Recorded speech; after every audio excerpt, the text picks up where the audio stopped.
Opposition పార్టీలు పొట్టు తిడుతున్నా పట్టించుకోకుండా ప్లాన్ ప్రకారం జేపీసీ వేసి అందులో ప్రియాంకమ్మ లాంటి మోనార్కులు ఇచ్చిన సలహాల పేపర్లను కూడా చెత్తబొట్టలో పడేసి మీరంటే మాకు లెక్కేలే అని ఫైనల్గా కుప్పలు ఎంపీలు ఉన్నారనే అహంకారంతో పార్లమెంట్లో వాళ్ళకి నచ్చిన బిల్లునే ప్రవేశపెట్టి అవతలి పార్టీలన్నీ రంకెలేసి రాంగ్ అని అరుస్తున్న బిల్లుని ఆమోదింపజేసుకుని పాపం ఓవైసీని ఏడిపించి చివరికి కన్నింగ్ నవ్వుతో సల్లబడ్డారు పీఎం మోదీ మంత్రి అమిత్ షా. కానీ సడన్గా సినిమా సెకండ్ హాఫ్లో మెయిన్ విలన్ ఎంటర్ అయినట్లు మీరు ముదురులైతే నేను దేశ ముదుర్ని బాబాయ్ అని సినిమా స్టైల్లో డైలాగ్ చెప్పి మరి గొడవలో వేలెట్టేసి స్టే ఇచ్చేసింది సుప్రీంకోర్టు. ఈ ట్విస్ట్ ఎక్స్పెక్ట్ చేయని మోదీ గ్యాంగ్ మైండ్ బ్లాంక్ అయి కూర్చుంటే అపోజిషన్ పార్టీలన్నీ అదిరిపోయే ఆనందంలో యమా ఖుషి చేసుకుంటున్నాయి. అయితే ఎటు కాకుండా పోయింది మాత్రం పాపం బెంగాల్లోని ముర్షిదాబాద్ లాంటి ప్రాంతాల్లో ముస్లింల దాడులకు బలై తమ వాళ్ల చావులని కళ్ళతో చూసి ఆస్తులన్నీ పోగొట్టుకొని అనామకులుగా ఊరొదిలి పారిపోయిన హిందువులు, స్కూళ్లలో ఏర్పాటు చేసిన అనాథ శరణార్థి గృహాల్లో అన్నం కోసం అలమటిస్తున్న అభాగ్యులు. అయితే అసలు సీన్లోకి సుప్రీంకోర్టు ఎంట్రీ ఇచ్చేలా స్క్రిప్ట్ రెడీ చేసిన ఆ రౌడీ గ్యాంగ్ ఎవరు? క్లైమాక్స్ కోసం పడుకున్న పద్మనాభ సింహ ఎలాంటి ట్విస్టులు రెడీ చేశాడు? Let's dive into the topic. Waqf amendment bill 2025 central government Baahubali సినిమాలో ప్రభాస్ శివలింగాన్ని ఎత్తుకొచ్చి మరీ పార్లమెంట్లో పెట్టి ప్రతిపక్షాలు పరేషాన్ చేస్తున్నా పట్టించుకోకుండా గుక్క తిప్పుకోకుండా గంటలు దాని గొప్పతనాన్ని గడగడా వినిపించి మ్యానిపులేట్ చేసో మెస్మరైజ్ చేసో ఫైనల్గా 2 సభల్లో ఆమోదింపజేసుకుంది. ఆలస్యం చేస్తే ఎక్కడ అవతలి పార్టీలు అడ్డుపడి అడ్డదిడ్డంగా అడ్డుకుంటాయో అని భయపడి లేట్ చేయకుండా రిక్షాలో రాష్ట్రపతి ఇంటికెళ్ళి మరీ బిల్లును ఆమోదింపజేసుకుని చట్టంగా మార్చుకుంది. ఇది చట్టంగా మారిందని తెలిసిన వెంటనే రంగు పార్టీల రాష్ట్రాల్లో కొంతమంది పిచ్చి కుక్క కరిసనలు వల్ల రెచ్చిపోయి ఉచ్చపోసే బాత్రూంలను కూడా వదలకుండా హిందువులది అంటే చాలు తెగబడి నాశనం చేసి 4-5 చంపి పశువుల్లా తిరగడం స్టార్ట్ చేశారు. పాపం అది తట్టుకోలేక ప్రాణాలు అరచేతిలో పెట్టుకొని పారిపోయి స్కూళ్లలో సెట్ చేసిన శరణార్థి షెల్టర్లలో తలదాచుకున్నారు చాలామంది హిందువులు. ఇంత జరుగుతుంటే ఆ రంగుల పార్టీ లీడర్లు మాత్రం స్పైడర్ సినిమాలో ఎస్జే సూర్య స్టైల్లో ఈవిల్ స్మైల్ ఇస్తూ హిందువుల చావులని వాళ్ళ బాధలని ఆనందంగా మెలోడీ సాంగ్ల వింటూ రిలాక్స్ అవుతున్నారు. అయితే ఇక్కడ రిలాక్స్ మోడ్లో ఉన్న రంగు పార్టీలదే కరెక్టా? వక్ఫ్ బోర్డు నడ్డి విరగొట్టడానికి రివర్స్ గేర్లో చట్టాన్ని ఇచ్చిన సెంట్రల్ గవర్నమెంట్ది కరెక్టా?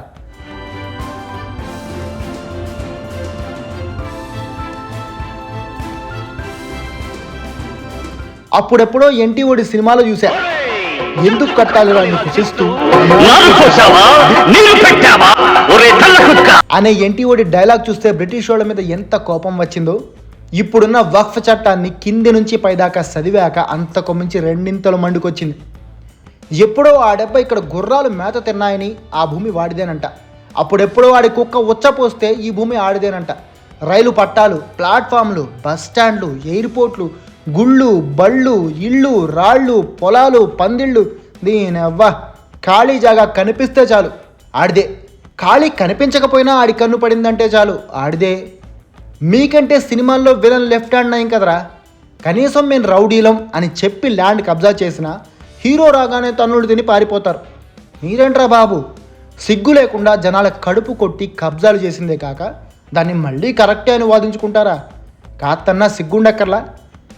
ఏంటంటే అప్పుడెప్పుడో జమానాలో ఔరంగజేబు గుర్రాలను మేపాడని ఆ జాగా మీకు ఇచ్చేయాలా?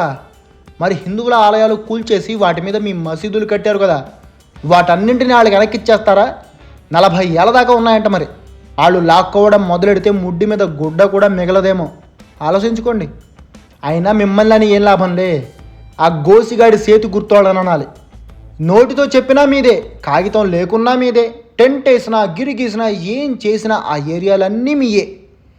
ఇట్ట 95లో ఓసారి, 2013లో ఇంకోసారి పోరంబోకు చట్టాలే ఆ చేతి గుర్తోడు తేకపోతే ఈ దిక్కుమాలిన దరిద్రం మాకుండేదా?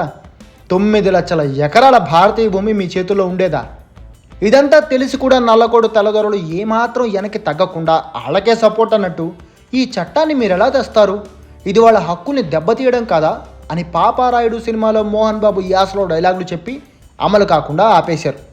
మరి ఇన్నాళ్ల నుంచి పేదల భూముల్ని, 1500 ఏళ్ల క్రితం భూముల్ని, ఆలయాల్ని, పార్లమెంట్ని, ప్రయాగ్రాజ్ కాశీ భూముల్ని, చివరికి మీ కోర్టులు కూడా వాళ్ళయే అంట. ఈ జాగాలన్నింటి మీద హక్కు వాళ్ళదేనంట.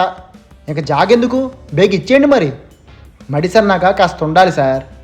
దేశానికి విశ్వాసంగా ఎవరున్నారు? దేశాన్ని ఎవరు నడిపిస్తున్నారు అనేది ఓ కంట కనిపెడుతూనే దేశాన్ని ఎవరు దోచుకుంటున్నారు, ఎలా దోచుకుంటున్నారు, దోచుకున్న సొత్తు అంతా ఎక్కడికి పోతుంది, అలాంటి వాళ్ళని ఎలా ఆపాలి అనేది కూడా చూసుకోవాలి.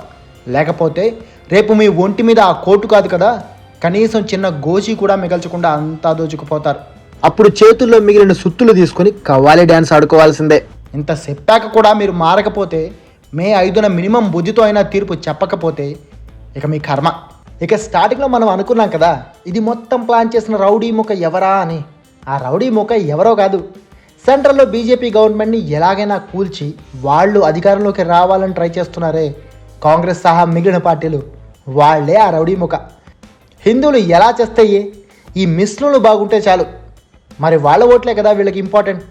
ఇక ఈ పార్టీలతో పాటు ముస్లాంని ఇండియా మొత్తం తేవాలి, హిందూ మతాన్ని నాశనం చేయాలి అని ప్లాన్ చేస్తున్నా అండ్ దానికోసం పోరాడుతున్న రాడికల్ ఇస్లామిస్టులు. వక్ఫ్ బోర్డ్ గవర్నమెంట్ చేతుల్లోకి పోతే వీళ్ళ అవినీతి బయటకు వస్తుంది అండ్ ఇప్పటి వరకు వెస్ట్లో ఉన్న టెర్రరిస్ట్ దేశాలకి పంపుతున్న సొమ్ము ఇక పంపలేరు. అందుకే వీళ్ళంతా కలిసి వక్ఫ్ 2025 బిల్లుకి వ్యతిరేకంగా పెద్ద కోర్టులో 100కు పైగా పిటిషన్లు వేసి కపిల్ సిబల్ లాంటి కోట్ల ఫీజు తీసుకున్న అడ్వకేట్ని పెట్టుకుని ఫైటింగ్ చేస్తున్నారు. అందుకే వీళ్ళనే రౌడీ ముఖ అన్న. అయితే ఇక్కడ పడుకున్న పద్మనాభ సింహ వేసిన ప్లాన్ గురించి చెప్పలేదు కదూ, ఏం లేదు, అంతా సింపుల్. ఆల్రెడీ దీనికి కౌంటర్గా ఇంకో పక్క సెక్షన్ 142 రచ్చలేపింది సెంట్రల్ గవర్నమెంట్. ఆ రచ్చలో ఈ వక్ఫ్ గొడవ కూడా కలిపేసి, చూసారా సుప్రీంకోర్టు పాత సినిమాల్లో విలన్ రాజనాల లాగా ఎలా బిహేవ్ చేస్తుందో అని జనాల్ని కంప్లీట్గా నమ్మించేయడమే అసలు ప్లాన్. అయితే ఇంత ప్లాన్ అవసరమేలే. 1985లో షాబానో కేసు గుర్తుందా? ఆ కేసులో సుప్రీంకోర్టు ఇచ్చిన తీర్పునే పార్లమెంటు చట్టం చేసి తిప్పేసింది. అది పార్లమెంట్ పవర్.